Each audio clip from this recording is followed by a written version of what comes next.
हाँ नमस्कार दोस्तों, मैं दिल्ली के नई दिल्ली विधानसभा में खड़ा हूँ और यहाँ से तीन प्रमुख उम्मीदवार हैं जो अरविंद केजरीवाल हैं, माननीय अरविंद केजरीवाल जी पूर्व मुख्यमंत्री दिल्ली, और संदीप दीक्षित और प्रवेश वर्मा।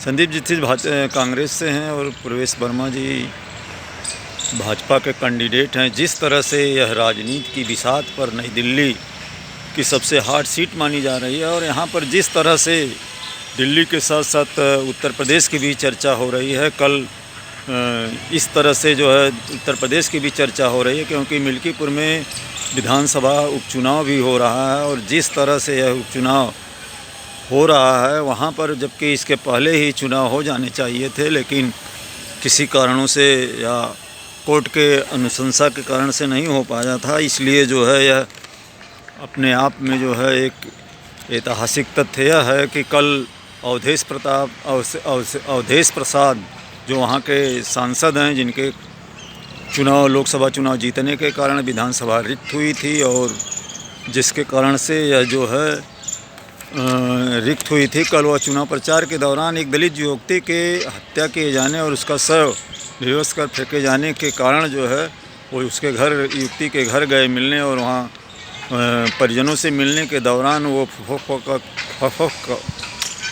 बिलक कर रोने लगे। तो उनके सहयोगियों ने उन्हें ढाढ़स बंधाया और धैर्य रखने की हिदायत दी, और उन्होंने कहा कि मैं मोदी से जा कर के इस बारे में बताऊंगा। लेकिन जिस तरह से सत्ता में, जिस तरह से लोगों के आचार विचार या जो सत्ता में हैं उनके कार्यशैली और आचरण में बदलाव लाना चाहिए। और यह दिल्ली का चुनाव वाकई जिस तरह से चल रहा है, दिल्ली विधानसभा चुनाव भविष्य की चिंता में मतदाता रेवड़ियों की राहत पर उठता हुआ सवाल महंगाई, रोजगार और असली मुद्दा वेस्टर्न कल्चर अब सनातनी संस्कार को चुनौती देने लगा है कि 21वीं शताब्दी वैश्विक युग के विस्तार के बाद आम आदमी की जेब पर प्रश्न खड़ा कर रहा है।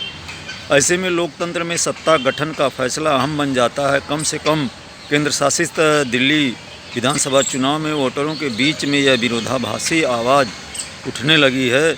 लगभग 2 करोड़ वोटर, जिसमें 83-84 करोड़ जो है पुरुष मतदाता हैं और 75-74 करोड़ महिला मतदाता हैं। प्रत्याशियों के भाग्य की फैसला आगामी 5 फरवरी को ईवीएम की बटन दबाएंगे और नतीजा 8 को आएगा। देश की राजधानी होने के कारण यह चुनाव कई दृष्टि से महत्वपूर्ण बन चुका है। 3 प्रमुख दल आम आदमी पार्टी, बीजेपी और कांग्रेस प्रमुख प्रतिद्वंदी हैं। सत्ता की चाबी पाने के लिए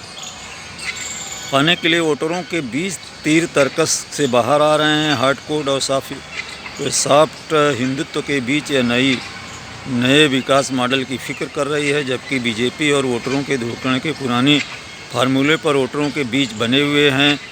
हाशिए पर खड़ी कांग्रेस अपने व्यापक जनाधार के एजेंडा यानी कि 90 बनाम 10% के फार्मूले को लेकर के जुबान खोल रही है। वहीं बीजेपी आर्थिक आत्मनिर्भरता के लिए रेवड़ियों को विशेष रूप से महिलाओं के बीच पैठ बनाने की जुगत बनी है। वर्तमान सदी की दूसरा दशक लोकतंत्र में सत्ता हासिल करने के कुछ अलग प्रयोग के लिए उल्लेखनीय है।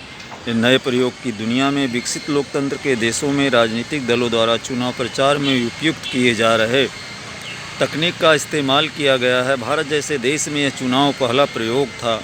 देश के लोकतंत्र में भ्रष्टाचार को मुद्दा बनाकर सत्ता हासिल करने का प्रयोग होता रहा है। इस प्रयोग के कामयाबी के भी उदाहरण हैं, किंतु भ्रष्टाचार के मुद्दे पर एक राजनीतिक दल का गठन यही नहीं, क्षेत्रीय पार्टी का राष्ट्रीय दल का दर्जा हासिल करने के बाद पंजाब में सत्ता हासिल करना बड़ा उपलब्धि माना गया।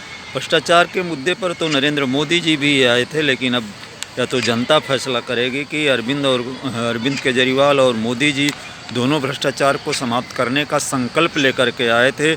लेकिन अरविंद केजरीवाल दिल्ली प्रदेश की सत्ता पर 3 बार बैठने का अवसर हासिल किया। फिलहाल केजरीवाल चौथी बार मुख्यमंत्री की कुर्सी हासिल करने की जद्दोजहद में बने हुए हैं, और वह पार्टी के राष्ट्रीय संयोजक हैं। गुजरात दिल्ली प्रदेश का विकास मॉडल पर सवाल उठने लगा है। यह सवाल कोई और नहीं बल्कि कांग्रेस जोर शोर से उठा रही है। दोनों नेताओं के सवाल के कटघरे में खड़ा कर रही है। संसद में संसद में विपक्ष के नेता कांग्रेस के पूर्व राष्ट्रीय अध्यक्ष राहुल गांधी ने मल्लिकार्जुन खड़गे और प्रियंका गांधी सहित अन्य नेता धुआंधार प्रचार में पसीना बहा रहे हैं। केजरीवाल की मुश्किल फिलहाल कुछ अलग है। वह भ्रष्टाचार के मुद्दे पर खुद को मिस्टर क्लीन बनकर जनता के बीच पेश करते थे। अब वह शराब घोटाले में कानूनी लड़ाई लड़ रहे हैं। केजरीवाल आम आदमी होने का प्रदर्शन भी दाव पर लगा है। ऐसे आराम की सभी सुविधा अपनाने का आरोप का भी वह सामना कर रहे हैं। केजरीवाल हनुमान के भक्त हैं, वहीं मोदी राम के भक्त हैं, आराध्य मानते हैं। उल्लेखनीय है कि मोदी और केजरीवाल पब्लिसिटी पर जनता की गाढ़ी कमाई खुलकर लुटाते हैं। मध्य वर्ग, दलित वर्ग और सामान्य वर्ग के वोटरों के बीच में यह दल या नेता के प्रश्न पर वोटरों के नज़रिया बदला है। रेवड़ी कल्चर पर सवाल उठने लगा है। वोटरों की चिंता नौकरी है। नौकरी के प्रश्न पर बीजेपी और आप पर सीधे सवाल खड़े किए जा रहे हैं, जबकि हाशिए पर खड़ी कांग्रेस सत्ता की शैली पर एक बार फिर वोटरों के बीच में चर्चा है। तत्कालीन मुख्यमंत्री शीला दीक्षित का 1.5 दशक का कार्यकाल उपलब्धियां भी नए वोटरों को पुराने के अनुभव से ताज़ा हो रहा है। हम दिल्ली के वोटरों के ट्रेंड पर नज़र डालें तो देश के अन्य राज्यों में यहाँ वोटिंग स्टाइल कुछ अलग है। राष्ट्रीय और राज्य कॉरपोरेशन की चुनाव प्रतिशत में मत प्रतिशत से चुनावी दिशा का बोध और उलटफेर है।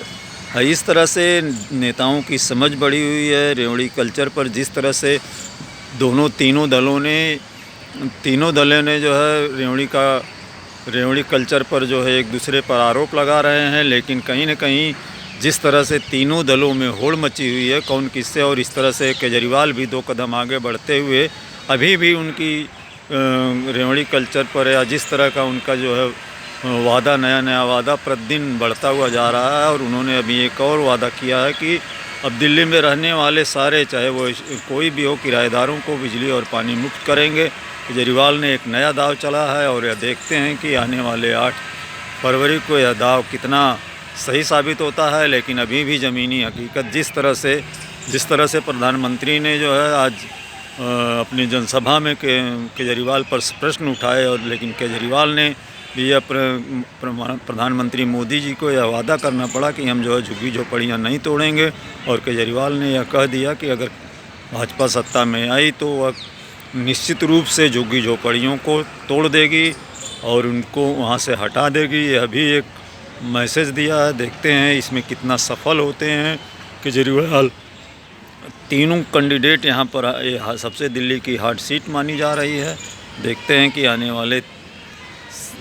वाले दिन में इसका रिजल्ट क्या होता है, या तो 8 तारीख को पता चलेगा। जय हिंद, जय भारत।